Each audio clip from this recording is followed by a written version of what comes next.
Caleb, Maupin, I'd like to, since you're from New York, I'd like to ask you this. I'm pretty shocked to come through. I don't know if you noticed in that report, we gave some stats from a website by the name of Slate that's pretty much partnered with at gun deaths.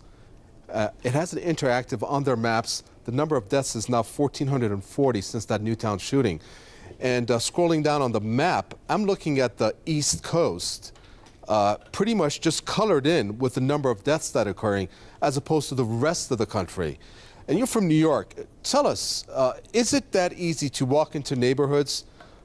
I'm assuming the Bronx maybe, or maybe even Harlem, in terms of purchasing guns maybe, reflecting on the fact that that's not controlled as much, or perhaps the police are paid off, etc.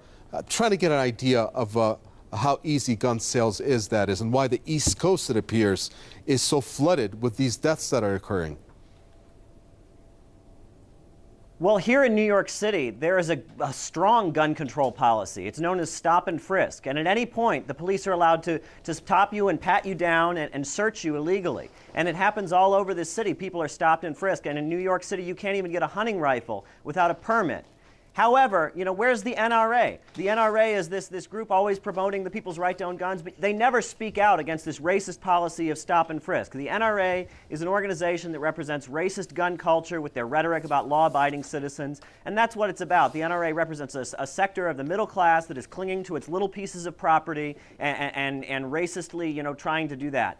I am opposed to gun laws. I am opposed to laws disarming people because I don't want the federal government in the United States, this entity that goes around murdering people all over the world, that has its police that terrorize people. I don't want them to have a monopoly on armed force. I think racists and fascists will always be able to get weapons. Jared Lee Loughner, people like that. The FBI has worked hand in hand with fascists and all of that. People have the right to defend themselves. I am, however, opposed to the NRA and the racist gun culture, which is in no way productive or helpful and really just represents arms manufacturers and things like that. However, I'm also opposed to the laws that enabled the government to attack and crack down on the Black Panthers, to disarm the Revolutionary Youth Movement and organizations like that we're fighting against injustice. It's a very complex situation where you have the NRA, which they are not an organization anyone wants to support. They represent arms manufacturers, but at the same time, gun laws in this country have been used not to disarm racists and fascists, but to disarm oppressed people who sought to defend themselves. The first gun laws in this country were passed to disarm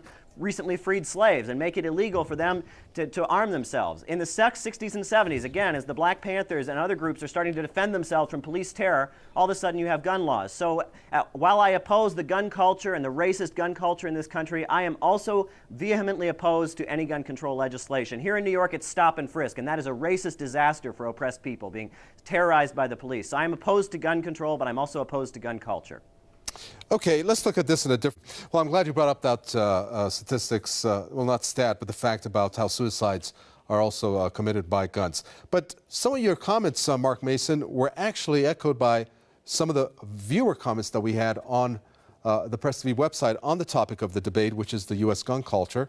And let's look at one of them. That's going to be coming up on the screen momentarily. Why does gun culture have an effect in the U.S.? What is the role it plays? Oh, this particular viewer said, "We are a nation built on suspicion, on violence, and superiority complex." And also another viewer said, "As a child, we're taught in the movies to love to play with guns." This was Peter Pine who gave us a comment. Caleb Maupin, 2 points there. Mark Mason talked about it. Of course, your reaction first.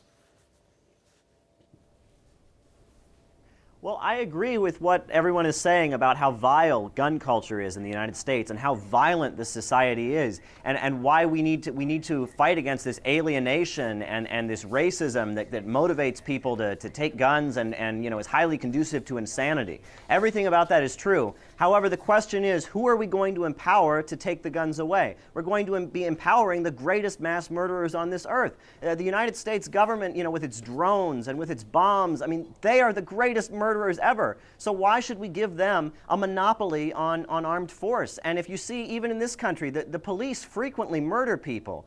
Fred Hampton, a leader of the Black Panther Party, was murdered in his bed with over 200 bullets.